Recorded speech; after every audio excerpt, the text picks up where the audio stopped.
Hello everyone, आपका परीक्षामणि channel में स्वागत है। इसके पहले वाले वीडियो में हम लोगों ने योजना आयोग समझा था, फिर योजना आयोग के बाद नीति आयोग समझा था और फिर नीति आयोग के बाद जो है हम लोगों को बेरोजगारी समझना था। तो आज फिर से हम लोग कंटिन्यू कर रहे हैं और उसके बाद बेरोजगारी जैसे टॉपिक को समझ रहे हैं। आइए समझते हैं बेरोजगारी क्या चीज़ है। तो सबसे पहले बेरोजगारी होती क्या चीज़ है। तो बेरोजगारी एक व्यक्ति बेरोजगारी में जब एक व्यक्ति सक्रियता के साथ रोजगार की खोज करता है परंतु वह रोजगार पाने में अक्षम रहता है। मतलब सक्रियता के साथ उसे रोजगार करने की इच्छा है लेकिन वह रोजगार को प्राप्त करने में अक्षम हो रहा है। इसके अंतर्गत चार चीज़ें हम लोग समझते हैं। चार चीज़ों में क्या? अवसर, इच्छा, क्षमता और योग्यता। मतलब अपॉर्चुनिटी, इंटेंशन और वो कैपेबिलिटी एंड ये क्षमता। मतलब जो है ये चार चीज़ें इसके अंतर्गत समझते हैं हम लोग। तो चार चीज़ें में सबसे पहले इच्छा तो स्वयं निर्भर होती है। मतलब मेरी इच्छा कर रही है रोजगार करने की तो मैं जो उसमें जो है मेरी इच्छा स्वयं करेगी तभी हम लोग रोजगार करने के लिए जो है उत्सुक होंगे। और उसके बाद फिर क्षमता। क्षमता के अंतर्गत ये प्राकृतिक होती है। जैसे क्षमता में कोई वृद्ध व्यक्ति हो गया, मतलब बुजुर्ग व्यक्ति हो गया, बीमार हो गया और जो उसकी मतलब वो कार्य करने की क्षमता नहीं है उसके अंतर्गत, तो ये इस प्रकार से वो तो रोजगार में तो सम्मिलित होगा नहीं वो। और उसके बाद फिर योग्यता। मतलब योग्यता ये अर्जित की जाती है। जैसे इस किसी कार्य को करने के लिए कोई स्किल डेवलप करना हुआ, तो इस प्रकार से जो है इन चारों चीज़ों के को सम्मिलित रूप से जब एक व्यक्ति में ये चारों चीज़ें सम्मिलित रूप से होंगी तभी वह वो जो है रोजगार के को प्राप्त करेगा।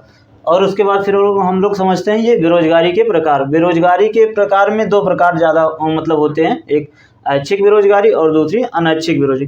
तो ऐच्छिक बेरोजगारी तो वो होती है जैसे प्रचलित मजदूरी दर पे जो व्यक्ति प्रचलित मजदूरी दर पे काम करने में मतलब प्रचलित मजदूरी दर पे वो काम करना नहीं चाहता, उसको चाहिए कि और मजदूरी मिले।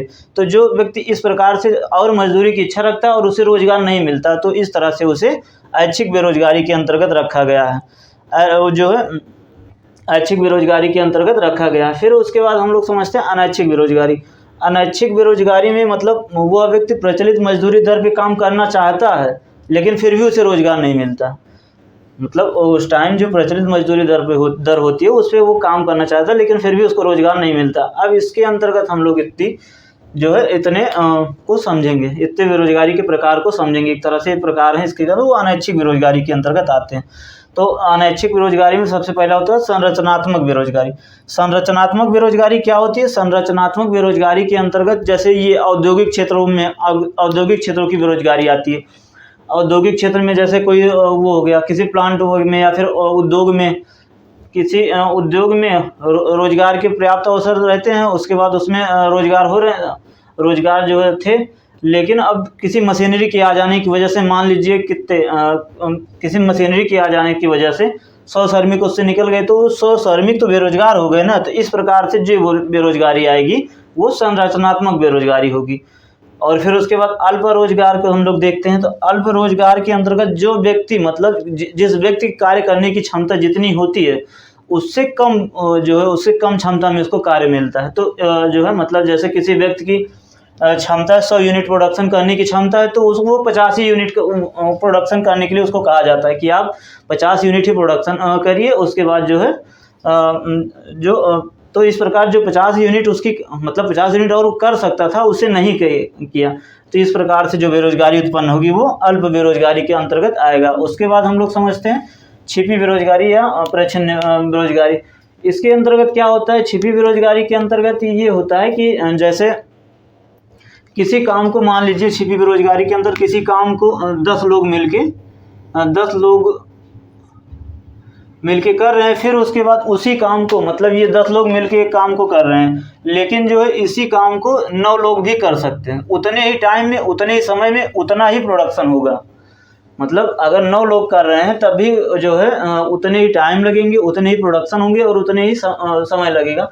लेकिन जो इस काम को 10 लोग कर रहे हैं तो जो एक लोग एक्स्ट्रा आए, मतलब जो एक लोग एक्स्ट्रा काम कर रहे हैं वो इसमें छिपी मतलब वो जो है इस प्रकार की बेरोजगारी छिपी बेरोजगारी के अंतर्गत आएगी। तो उनका जो है कोई मतलब नहीं होगा इसके अंतर्गत।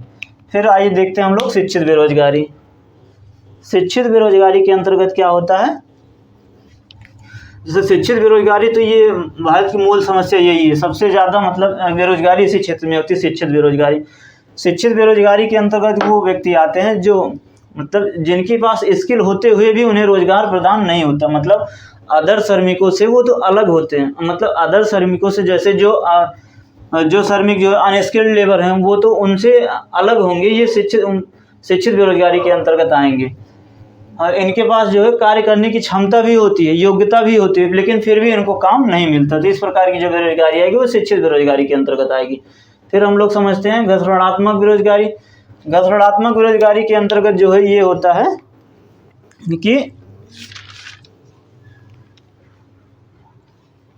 ये बाजार की दशाओं में परिवर्तन, जैसे बाजार की दशाओं में मतलब मांग और पूर्ति, डिमांड एंड सप्लाई का एक लॉ होता है, उसके अंतर्गत जैसे घसरणात्मक बेरोजगारी के अंतर्गत ये आता है। मतलब बाजार की दशाओं में परिवर्तन हो जाता है। जैसे डिमांड किसी चीज़ की कोई प्रोडक्ट है, उसका डिमांड बढ़ गया, तो जब उसका डिमांड बढ़ गया तो जाहिर सी बात है एक जैसे ए और बी, ये ए प्रोडक्ट हो गया और ये बी प्रोडक्ट हो गया। तो अब ए प्रोडक्ट का ये डिमांड इसकी बढ़ गई, डिमांड इसकी बढ़ गई, तो जाहिर सी बात है इसकी तो सप्लाई तो कम हो जाएगी ना। तो इसके अंतर्गत जो है जो बेरोजगारी होगी, मतलब यहाँ पे डिमांड ज़्यादा होगी तो ये कुछ कम ही होगा, तभी तो यहाँ पे डिमांड इसकी बढ़ेगी।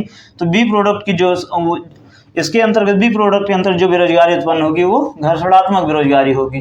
अब हम लोग देखेंगे मौसमी बेरोजगारी। तो मौसमी बेरोजगारी क्या चीज़ होती है? मौसमी बेरोजगारी के अंतर्गत हम लोग देखते हैं कि जैसे मान लीजिए ये बेरोजगारी, मौसमी बेरोजगारी 7 से 8 मंथ के लिए लगभग मान ली जाती है। इसके अंतर्गत मुख्यतः कृषि से संबंधित, जैसे मान लीजिए अब कृषि क्षेत्रों में धान लगाने का टाइम हुआ, 2 महीने काम हुआ, फिर उसके बाद धान जब तक तैयार नहीं होगा तब तक बीच का गैप, जैसे 3 महीने 2 महीने का जो ड्यूरेशन होता है, उस बीच जो है जो इस क्षेत्र में लगे श्रमिक होते हैं वो बेरोजगार रहते हैं। इसी प्रकार फिर अगली फसल आएगी, अगली फसल के अंतर्गत मतलब बुआई से लेके पकने तक के बीच का जो ड्यूरेशन होगा, उस ड्यूरेशन के अंतर्गत ये जो इस क्षेत्र में मतलब श्रमिक लगे होंगे वो बेरोजगार रहेंगे। तो इस प्रकार की बेरोजगारी क्या होगी? मौसमी बेरोजगारी होगी। अब उसके बाद हम लोग देखेंगे क्या? चक्रीय बेरोजगारी।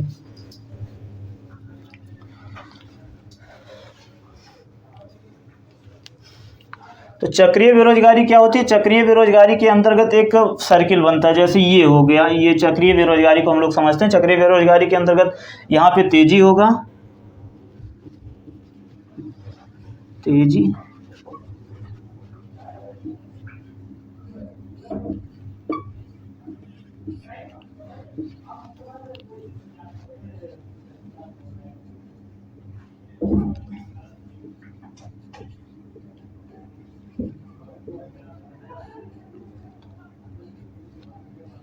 ये इस प्रकार का कुछ एक चक्र बनेगा। मतलब जो है एक टाइम तेजी रहेगी अर्थव्यवस्था में, एक टाइम तेजी रहेगी, फिर उसके बाद धीरे धीरे मंदी आएगी, फिर उसके बाद एकदम मंदी आएगी, फिर उसके बाद पुनरुत्थान होगा, फिर उसके बाद फिर से तेजी आएगी। तो इस प्रकार की इस अवस्था में जो बेरोजगारी उत्पन्न होती है उसे चक्रीय बेरोजगारी कहते हैं। ये एक सर्किल के रूप में कार्य करता है। मतलब तेजी आएगी तो उस टाइम बेरोजगारी नहीं होगी, फिर उसके बाद धीरे धीरे आर्थिक मतलब तो थोड़ी सी मंदी आएगी, अर्थव्यवस्था में थोड़ी सी मंदी आएगी, तो इसमें तो कुछ बेरोजगारी आएगी, कुछ लोग बेरोजगार होंगे, फिर उसके बाद और मंदी आएगी तो और लोग बेरोजगार होंगे, फिर पुनरुत्थान हो जाएगा, मतलब और लोग बेरोजगार, फिर तेजी आएगी, फिर रोजगार मिलने लगेगा। तो इस प्रकार से इस चक्र के अंतर्गत इसे हम लोग समझते हैं और इस प्रकार की बेरोजगारी को चक्रीय बेरोजगारी कहते हैं।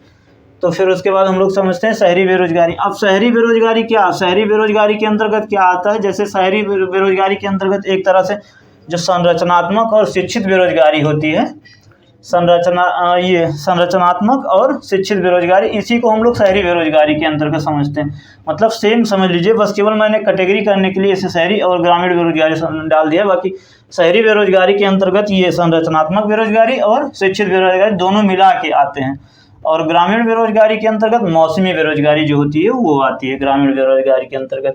नहीं तो इसमें कन्फ्यूजन हो जाता है, कभी कभी पूछ लेता है शहरी बेरोजगारी क्या है। तो शहरी बेरोजगारी क्या है? संरचनात्मक और शिक्षित बेरोजगारी को मिला के जो बेरोजगारी उत्पन्न होती है वो शहरी बेरोजगारी होती है, और जो ग्रामीण बेरोजगारी वो जनरली मौसमी बेरोजगारी होती है। तो ठीक है, इस प्रकार हम लोगों ने समझा। अब हम लोगों को जो है आगे का जैसे मतलब इम्पोर्टेंस इस बेरोजगारी चैप्टर से क्या क्या चीज़ें इम्पोर्टेंस है, मतलब इम्पोर्टेंट क्या क्या चीज़ है। जब पेपर में क्या क्या चीज़ कहाँ से उठाता है उसके बारे में समझेंगे हम लोग। तो इस प्रकार अब हम लोग जो है इसके मुख्य बिंदु क्या क्या इस मतलब इस टॉपिक में मेन क्या बिंदु है उसको समझते हैं। ये जितने बिंदु लिखे गए ये पेपर के दृष्टि से बहुत ज़्यादा इंपॉर्टेंट होते हैं, क्योंकि उसे मतलब वीडियो में आप बेरोजगारी टाइप ऑफ बेरोजगारी ना सब भी मतलब ना देखें तब भी उससे चल जाएगा, लेकिन ये जो बिंदु हैं ये वन लाइनर में उठाता है क्वेश्चन में।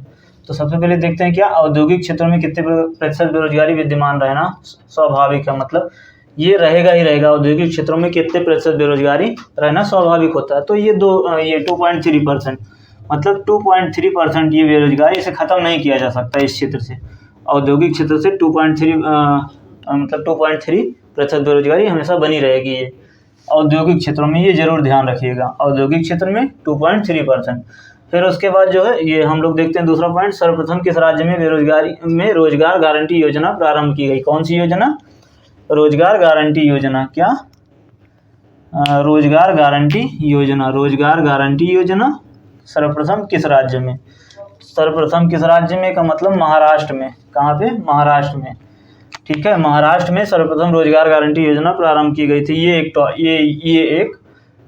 टॉपिक है, ये भी इम्पोर्टेंट है कि मतलब ये पूछता है कि रोजगार गारंटी योजना का किस राष्ट्र में सबसे पहले प्रारंभ की गई थी, तो महाराष्ट्र में। और उसके बाद फिर पूछता है मतलब फिर तीसरा पॉइंट है, कृषि के बाद कौन सा क्षेत्र रोजगार में सर्वाधिक योगदान देता है? मतलब सर्वाधिक योगदान कृषि के बाद, कृषि तो एक पहले नंबर पे है योगदान देने में रोजगार में, उसके बाद कृषि के बाद क्या है? सेवा क्षेत्र, ये 32% योगदान देता है। और 32% ये डेटा है 2020 का डेटा है, तो जो है 32% का सेवा क्षेत्र जो है 32% का रोजगार में योगदान देता है। फिर उसके बाद general theory of unemployment interest and money. क्या? General theory of unemployment interest and money. General theory of unemployment interest and money, ये किसकी पुस्तक है? तो जॉन मेनार्ड केन्स की। ये कब आई? 1936 में। 1936 ये पूछता है कि कभी कभी दे देता है कि क्वेश्चन में general theory of unemployment interest and money किसकी पुस्तक है? तो जॉन मेनार्ड केन्स की। कब आई? 1936 में। फिर उसके बाद जो अगला पॉइंट है कि विकसित देशों में किस प्रकार की बेरोजगारी पाई जाती है। तो हम लोगों ने अभी तो इसके पहले टाइप ऑफ बेरोजगारी में देखा ही था कि विकसित देशों में कौन सी बेरोजगारी पाई जाएगी, तो चक्रीय तथा घर्षण। अब चक्रीय तथा घर्षण क्या होता है, इसे हम लोग अभी जो है बेरोजगारी के टाइप में समझ लिए हैं कि चक्रीय बेरोजगारी कौन सी होती है, घर्षण बेरोजगारी क्या होती है, इसे हम लोग समझें। तो फिर उसके बाद हम लोग आगे देखते हैं भगवती समिति किससे संबंधित थी। भगवती समिति, ये क्वेश्चन उठाता है कि भगवती समिति किससे संबंधित है। तो भगवती समिति जो है वो योजना आयोग द्वारा बेरोजगारी के अनुमान से, मतलब योजना आयोग जो बेरोजगारी का अनुमान लगाता है वो जो है भगवती समिति जो है उसे मतलब एक तरह से भगवती समिति ने ही परामर्श दिया था योजना आयोग को बेरोजगारी के अनुमान लगाने के लिए, भगवती समिति ने। फिर उसके बाद हम लोग समझते हैं विकासशील तथा अल्प विकसित देशों में किस प्रकार की बेरोजगारी पाई जाती है। तो ये विकासशील और अल्प विकसित में संरचनात्मक बेरोजगारी। भारत में भी कौन सी बेरोजगारी पाई जाती है अगर ये पूछा जाएगा ज़्यादातर करके, तो ये संरचनात्मक, और दूसरे नंबर पे शिक्षित बेरोजगारी। मतलब पहले नंबर संरचनात्मक है, दूसरे नंबर पे बेरोजगारी वो शिक्षित बेरोजगारी भारत में। और ऐसे जनरल में अगर देखेंगे तो विकासशील और विकसित अल्प विकसित देशों में किस प्रकार की, तो ये संरचनात्मक बेरोजगारी। ठीक है, तो इस प्रकार ये टॉपिक बेरोजगारी की मतलब बेरोजगारी के प्रकार और क्या चीज़ें ये समाप्त हुआ। अब हम लोग इसके अगले वीडियो में मतलब इसकी बेरोजगारी के आधार क्या क्या हैं, फिर उसके बाद रोजगार के लिए क्या क्या नीतियाँ लेके आएंगे, मतलब योजना आयोग पूरा जो है इसको धीरे धीरे करके हम लोग अगले वाले वीडियो में समझेंगे। ठीक है, आप लोग वीडियो को देखिए, लाइक करिए, सब्सक्राइब करिए चैनल को और ज़्यादा से ज़्यादा लोगों तक पहुँचाइए। बस यही उम्मीद है आप लोगों से। ठीक है, धन्यवाद।